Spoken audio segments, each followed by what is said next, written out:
Hujan mengguyur kota dengan derasnya malam itu. Butiran hujan terlihat jatuh memantul dan pecah di atas jalan hitam yang berkilau. Genangan air di tengah jalan tampak terurai menyimbak bagai pecahan ombak ketika mobil-mobil memacu kecepatannya. Farini, mahasiswa berusia 21 tahun yang bekerja sebagai kurir paruh waktu, memacu motornya yang sudah reot melintasi jalanan licin. Tas besar berisi paket terikat di punggungnya, sementara helm usangnya nyaris tak melindungi dari terpaan angin. "Aku harus sampai sebelum tengah malam, atau aku tidak akan dibayar," gumamnya, mengepalkan tangan di setir. Di persimpangan jalan, lampu merah menyala. Farini berhenti. Tidak banyak kendaraan yang terhenti menunggu lampu hijau. 3 sepeda motor telah berhenti di sampingnya. Meski melihat sekilas, Farini memastikan ketiga sepeda motor itu dikendarai laki-laki. Hujan-hujan begini wanita tentu berpikir panjang untuk berkendara. "Kecuali terpaksa seperti aku," gumamnya. Farini tidak melanjutkan gumamnya ketika dilihatnya lampu berwarna hijau. Farini mengarahkan roda sepeda motor ke arah kiri karena sepeda motor di depan masih belum bergerak. Belum sempat ia memutar gas untuk melaju, tiba-tiba terdengar, brak. Sebuah mobil mewah berwarna hitam melaju dari arah belakang, menghantamnya dari samping. Farini terlempar, tubuhnya terpelanting ke aspal. Rasa sakit tajam menusuk lengannya yang terjepit di bawah motor. Pintu mobil terbuka. Seorang pria tinggi dengan kemeja putih yang kini basah tergesa turun, wajahnya pucat. "Kamu baik-baik saja?" teriak pria berwajah mulus tanpa kumis. Farini mencoba bicara, tapi mulutnya keluh. Ia merasa ada yang tidak beres dengan tangannya. Terasa sakit ketika ia gerakan. Sebelum pria muda itu mengulurkan tangan bermaksud membantu Farini untuk dudukku, seorang wanita cantik dengan gaun hitam ketat keluar dari mobil. Dia melirik Farini dengan pandangan dingin. "Kita tidak punya waktu untuk ini, Ray. Beri dia uang dan pergi," bisik Cindy, suaranya seperti belati. Pria yang dipanggil Ray tampak ragu. Wanita yang terduduk di aspal di depan sepeda motornya yang rebah, tentu perlu dibantu. Tapi, dia, wanita tinggi semampai berambut 3 senti di atas pundak, mengibaskan tangannya. Dia tidak apa-apa. Tanpa memandang Ray, Cindy mengeluarkan beberapa lembar uang kertas warna merah dari dompetnya. Lalu disodorkannya pada Farini. "Nih, beli obat," desisnya. Farini diam saja. Ia tidak mengulurkan tangan. Dilihatnya wanita berambut pendek menarik lengan si pria. "Kamu tahu ayahku tidak suka keterlambatan." Dengan perasaan bersalah tapi takut, Raymond mengikuti Cindy.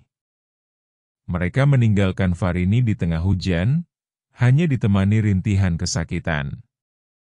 Farini menaikkan wajah ketika mobil yang menabraknya bergerak lalu melaju kencang. Ia merasa tidak hanya tangannya yang sakit, perasaannya pun tergores. Farini terbangun dengan mata berat. Setelah memandangi tempat timur, meja dan sekelilingnya, ia kemudian tersadar. "Sepertinya aku tengah berada di kamar rumah sakit," katanya dalam hati. "Tapi kenapa aku di sini?" Farini mencoba mengingat-ingat. Apa yang terjadi? Ketika kemudian matanya melihat tangannya yang dibaluti kain kasa putih, dalam kepala Farini segera terbayang dirinya terduduk di aspal jalan diterpa hujan. "Ya, aku mengalami kecelakaan. Aku ditabrak mobil itu." Belum sempat ia berpikir lebih, Sebuah suara menyapanya. "Selamat pagi, sudah bangun Nona?"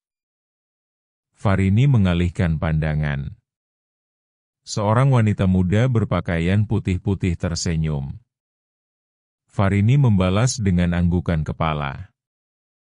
Suster itu kemudian menjelaskan bahwa ia mengalami patah tulang, yakni tulang lengan tangan kanan. "Wajahku tidak ada luka, Sus?" tanya Farini yang kemudian merasa takut sesuatu terjadi dengan kepalanya. Tiba-tiba ia ingin melihat wajahnya. Tapi tidak ada kaca dalam kamar. Suster muda berkacamata itu kembali tersenyum. "Tidak apa-apa. Hanya tangan itu dan luka lecet di lutut," sebutnya. Farini menghembuskan nafas. Lega. Suster ia menjelaskan bahwa paling tidak ia harus menjalani perawatan selama 3 pekan. Tangannya harus dipasang gips. Rasa lega tadi langsung raib. Dirawat 3 pekan. "Dari mana uangnya?" tanya Farini dalam hati. Meski suster itu tidak menyebutkan jumlah angka, tetapi Farini memastikan tabungannya tidak akan mampu mengcover biaya pasang gips dan perawatan di rumah sakit selama 3 pekan. Farini tersenyum masa mengingat 5 lembar uang warna merah yang ditinggalkan pasangan penabraknya. Bisa apa dengan uang segitu? Walau kemudian muncul kesadaran mungkin saja biaya perawatannya ditanggung oleh asuransi kecelakaan atau BPJS, namun siapa yang akan mengurusnya? Harus urus ini dan itu ke sana kemari. Farini tidak punya keluarga di kota ini yang bisa dimintai tolong. Pikirannya berangsur pulih. Kenapa tidak minta tolong pada Riena, Deva atau Asko? Teman-teman kuliah itu pasti mau membantu.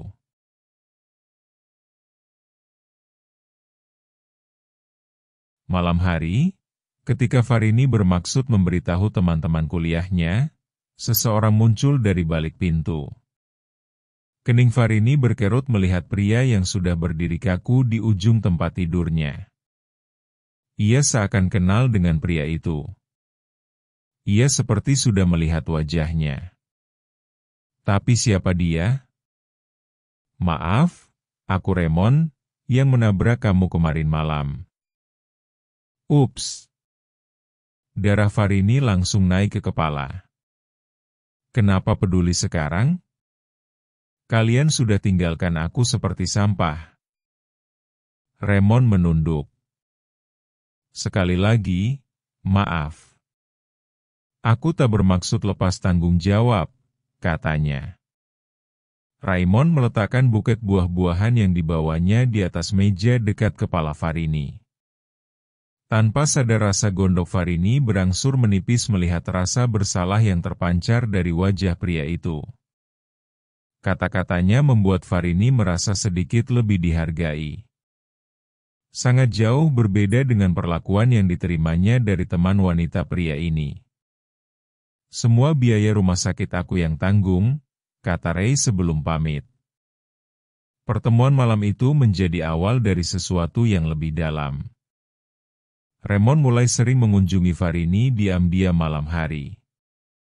Dia membawakan buku, buah-buahan dan makanan. Ia bahkan memindahkan Farini ke kamar VIP sehari sebelum tangan kanannya dipasangi gips. "Biar kamu lebih tenang dan nyaman menjalani perawatan," katanya. Malam ke malam hubungan mereka kian akrab. Farini menilai Raymond adalah pria yang rajin dan penuh tanggung jawab.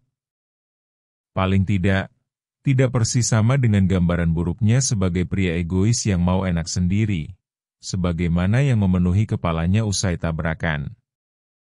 Namun Raymond bercerita tentang hidupnya yang terjebak di bawah kendali Cindy. "Ayahnya adalah pemilik grup perusahaan tempat aku bekerja.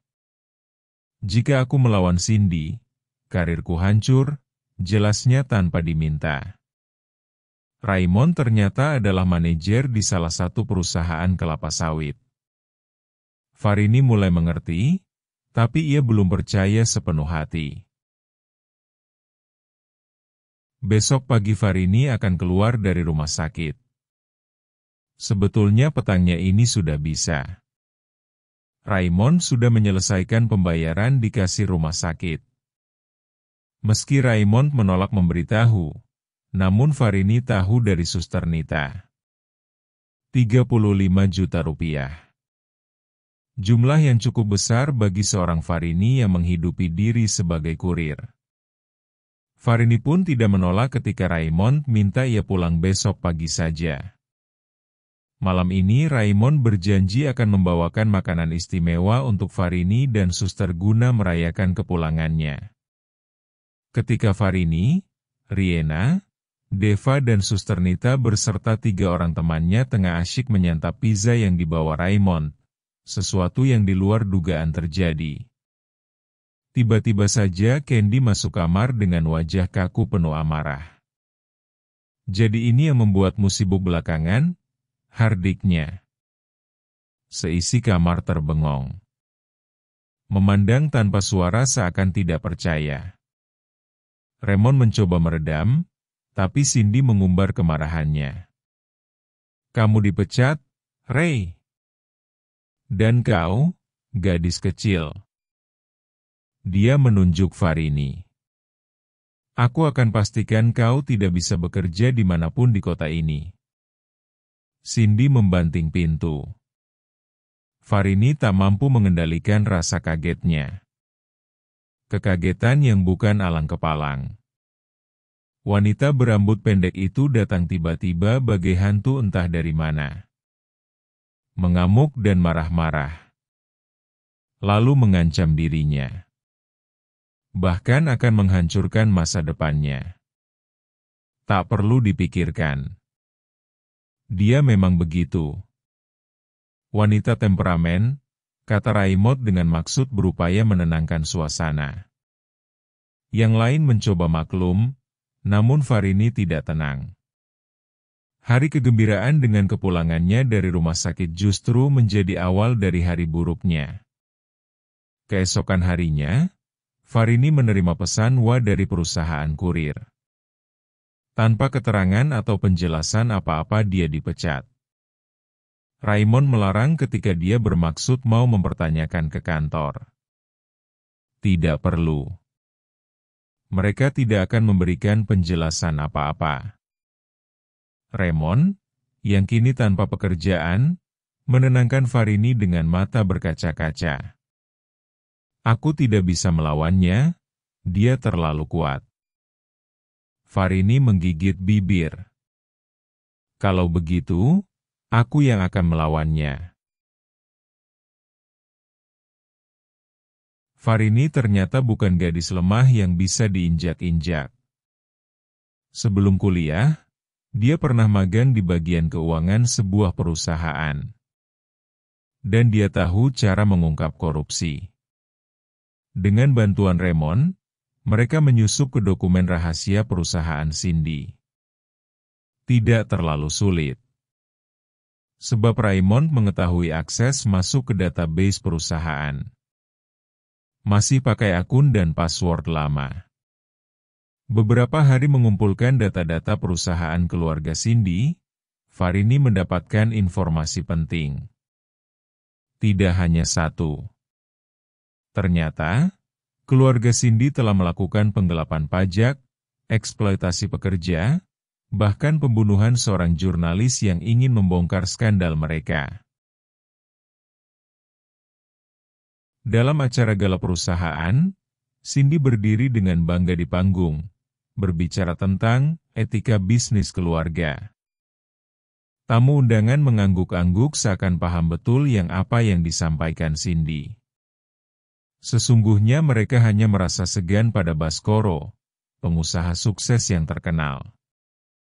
Dengan kekayaannya ia punya banyak teman dan dekat dengan pejabat. Tapi semua warga di kota ini mengenal Baskoro sebagai pengusaha yang sombong. Saat Cindy tengah asyik memuji-muji orang tuanya, tiba-tiba layar besar di belakangnya menampilkan dokumen-dokumen rahasia yang bocor. Suasana jadi gaduh. Pejabat, pengusaha dan semua undangan yang menghadiri acara tersentak melihat dokumen asli yang tampil. Dokumen rahasia perusahaan yang sengaja disembunyikan. Orang-orang langsung mengambil gambar. Berita yang menarik dan tentu sangat mengejutkan. Apa ini? Matikan itu, teriak Cindy. Tapi terlambat.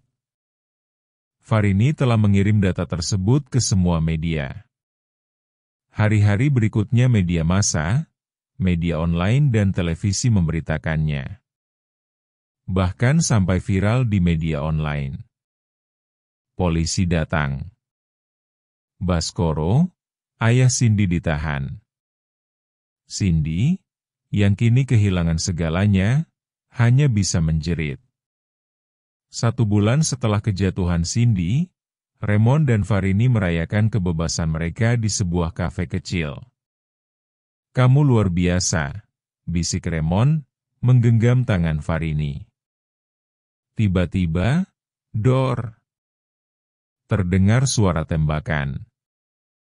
Raymond terhuyung, tapi dia tidak jatuh. Cindy berdiri di depan mereka. Pistol di tangan, wajahnya penuh kebencian. Matanya memandang tajam pada Raymond. "Kau pikir menang?" teriaknya dengan senyum sinis. Tapi Raymond tersenyum. Ia membuka rompi yang dipakainya. "Aku sudah tidak sebodoh dulu. Rompi ini menyelamat aku, tapi membunuhmu," ujarnya datar sambil menepuk-nepuk rompi warna coklat itu. Polisi segera menangkap Cindy. Kali ini, tidak ada yang bisa menyelamatkannya.